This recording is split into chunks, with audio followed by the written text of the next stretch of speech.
Actually, just it lets you take our Exeggutor out, basically. If you can, you might not be able to. You know, our Exeggutor.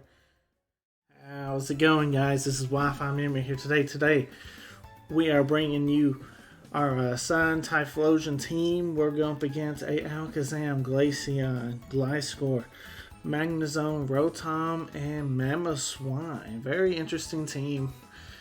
A lot of traditional OU Pokemon. And so this will be definitely a very fun battle. I think Typhlosion looks like he can do a lot of work, so we definitely need to keep him safe until the time is right. For leads, I'm not too much against the setting up the Stealth Rocks with Torkoal. I think that will work out just fine. If he leads Alakazam, I still think we try and set up our Stealth Rocks because we are a calm nature Torkoal. Let's see. He does lead Alakazam. I'm hoping that we can at least take at least one Psychic. We'll see. We'll see. If we can, I want to set my Stealth Rocks. Nasty Plot. Okay. Hey, thanks for the free Stealth Rocks. The only concern is that you are Focus Sashed, right? And that's a very high possibility that he can be Focus Sashed. And if that's the case, we're probably eventually going to have to go into Ninetales just to get chip on him. Unless Torkoal, like I said, he should be, I don't know, +2 Psychic. That's probably taking us out. Yeah. Yeah, I think right here we have to go into Ninetales just to get enough chip on him. That way our Typhlosion is going to be able to outspeed him and KO him. Our Ninetales holding the Focus Sash is what's keep making it to where we can get some chip on him. I'm not going to predict the switch or nothing. Yep, there's the Psychic. Yeah, my man's trying to get that Alakazam sweep going. We ain't going to let him have it, though. We're going to go ahead and strategize and get at least some decent damage going. We did get the burn, but it's a little bit irrelevant because of his ability.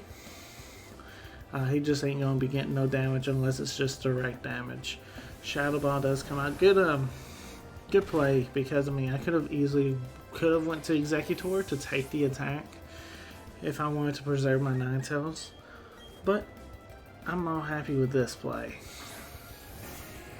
Alright, now we go out into our Typhlosion. And let's hit that big Eruption. You do not have a good switch other than that Rotom, but Rotom probably doesn't want to take it. He doesn't want to take two. Let's just be honest. So Alakazam is down. We practically 100% confirmed, though, that we are Choice Scarfed. Let's see. If he brings out that Rotom, we definitely have to switch. But, I mean, we got two grass types in the back. We can definitely... We'll be alright. Gliscor, of all things, though. Very interesting. Can he take an Eruption? We're about to find out. Full power Eruption. Fortunately, not in the sun, but Gliscor still does not take it. We're taking names right now. Typhlosion hits like a truck with his full power Eruption. Yeah, he finally goes out into the Rotom. Yeah, I'm switching too because I do not want to take a Hydro Pump. If you predict the switch and you switch out using Vote Switch, it's not that bad for us. Yeah, we'll go into Exeggutor. There's not much you can do, and we can go ahead and try and set up with him. Exeggutor setup will be a little bit, I'm not going to say useless, but he does have two ice types, so eventually we will be forced to switch Exeggutor out. But it does pair nicely with our Typhlosion that we can be able to hopefully get some decent damage on him. Rotom is the one I wouldn't mind getting asleep. So let's go ahead and get that sleep powder off if we can. That would be fantastic. If you decide to vote switch to get better board positioning, be my guest. You do go for the Thunder Wave. That doesn't bother me much. Because I want to get the sleep powder off. Basically, that helps my Typhlosion just freely click the Eruption. If your Rotom's asleep, you can't threaten me. You know what I'm saying? And that's kind of the mentality I'm going right here. And we'll go ahead and set up a Leech Seed onto your switch. Fantastic too that I'm seeing that switch. And you bring out Magnezone. And we get fully paired. So that's always what happens. I'm expecting probably a Flash Cannon. Do we let Exeggutor go down here?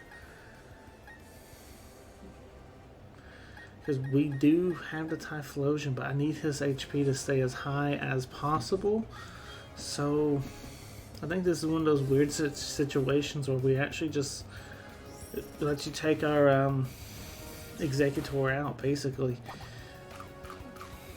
If you can. You might not be able to. You know, our Exeggutor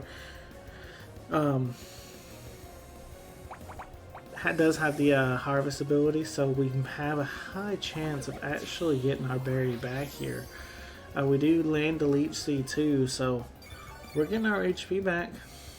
We're looking decent, and we do get our harvest ability. So as soon as you go for you probably need to try and go for a... Yeah, you definitely need to try and go for like a Flash Cannon. If you have it, you keep going for the Tri-Attack. That's not going to be enough damage. Sitrus Berry, and then we're going to be trying to set up a substitute here.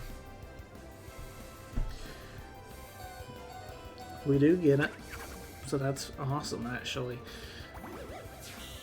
Now we'll get some Leech Seed recovery, so we might be a little stally, but you know what? I'd much rather take it let it be a little stally, and it ensures that I get my Typhlosion back in. He may find that this is a losing battle for him, and he ends up switching as well. The only thing I got now is the pop off is the Solar Beam. So we're going to try and use it. Tri-Attack will break the sub. I mean, I could have went for another sub, shouldn't I have? It's not that big of a deal though. Let's see, how much do we recover back? Just out of the range of the Sitrus Berry. Okay, but I do think we do take a Tri-Attack, so it's not that big a deal. We barely take it. And let's see, so Solar Beam will pop off. This just gives me initial damage, really. Should be decent though. That's a lot of damage for not very effective, not gonna lie. That definitely helps us out a lot.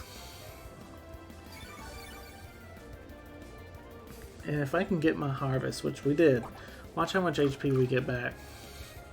We were in the red at the beginning of this turn, now we're in the green. We're slowly gaining that HP back as that Magnezone's slowly going down. Exeggutor is about to take it out. Here we were going to be foddering this Exeggutor, might I add.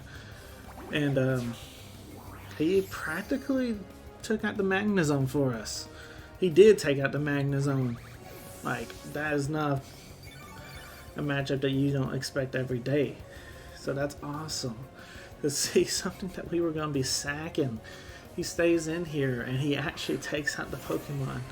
Very slow play for sure, but very cool to see. Mamoswine does come out. There's not much I can do. And this particular situation, I'm just going to be popping off a Solar Beam.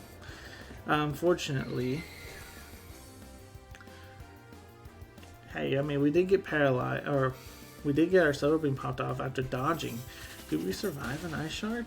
Unfortunately, we do not. That would have been awesome if we survived an Ice Shard somehow, some way, right? At this point, though, we can go into Typhlosion. I'm not too worried about the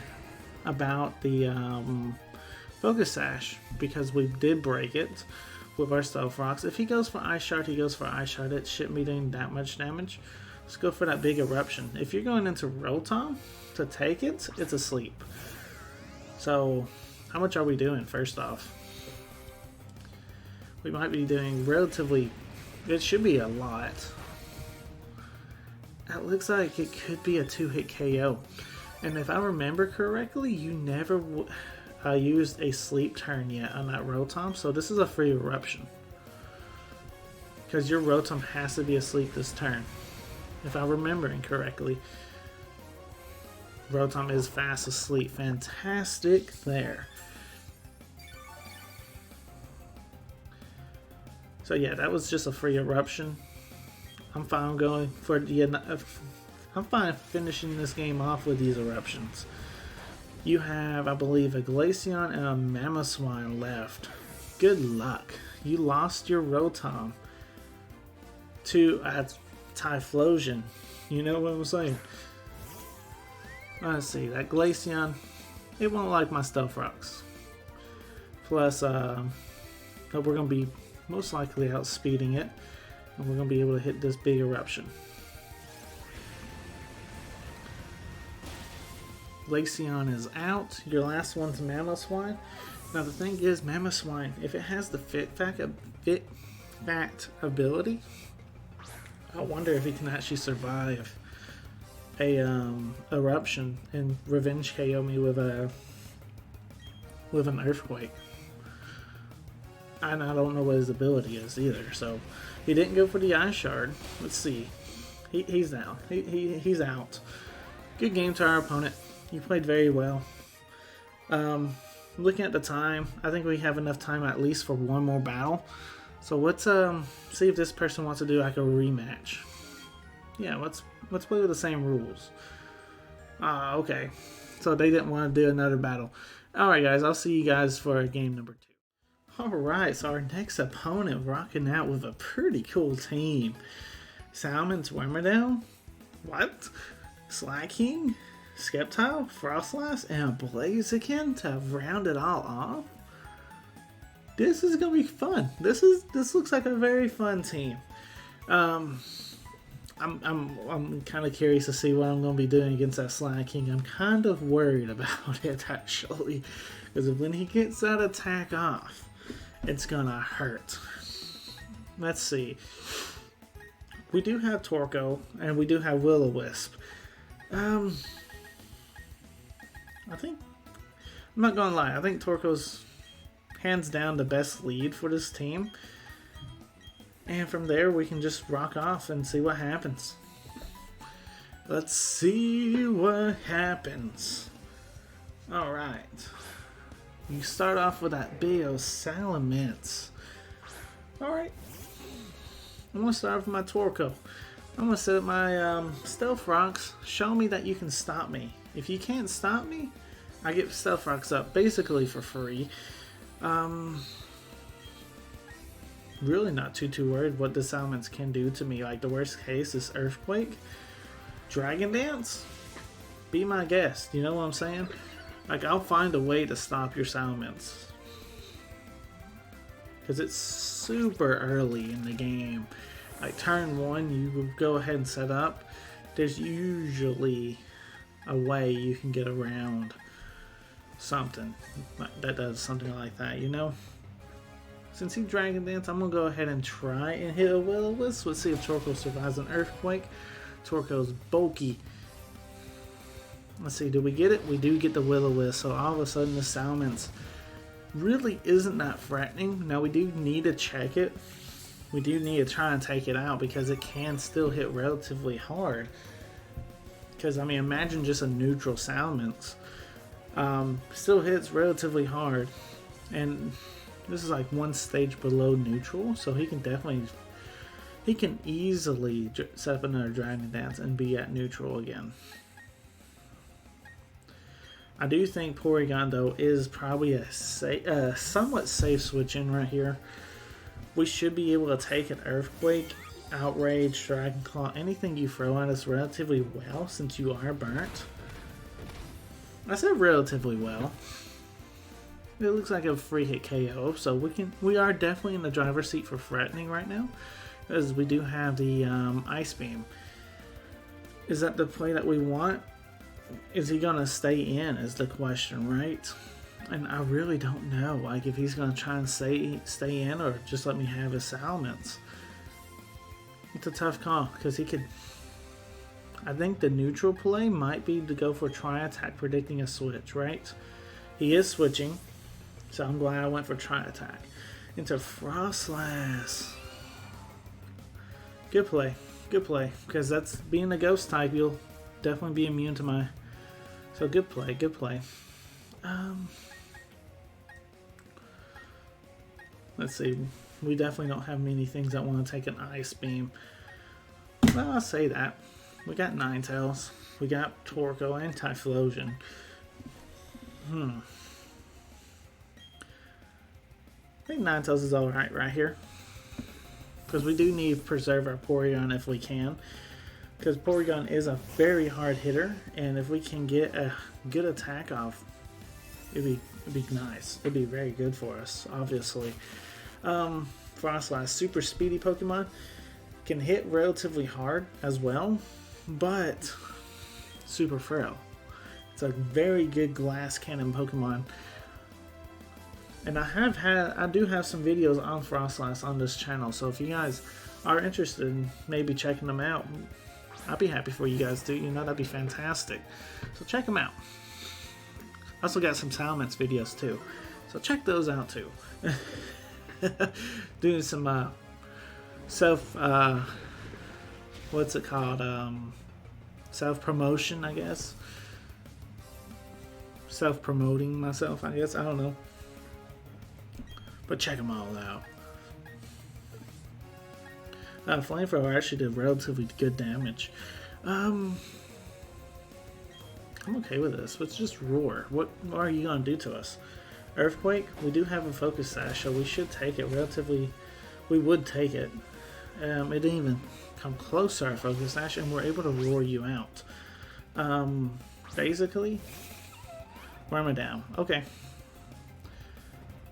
One thing, I believe this is a Steel Wormadam, which makes a Bug Steel type, but one thing I wish they would have done was kept the type, the types, show off the type. Oh, he runs. Okay, well, good game to our opponents. Guys, if you guys did enjoy today's video, like, comment, subscribe. If you guys are new, let me know in the comments how you guys are enjoying Legends Arceus. I'm having a blast with it. Just putting that out there. It's a super fun game. Something I'm playing kind of on the side, but man, it's fun when I'm playing it. Anyway, guys, thank you guys again for watching. This is Wi-Fi Man signing out. Peace.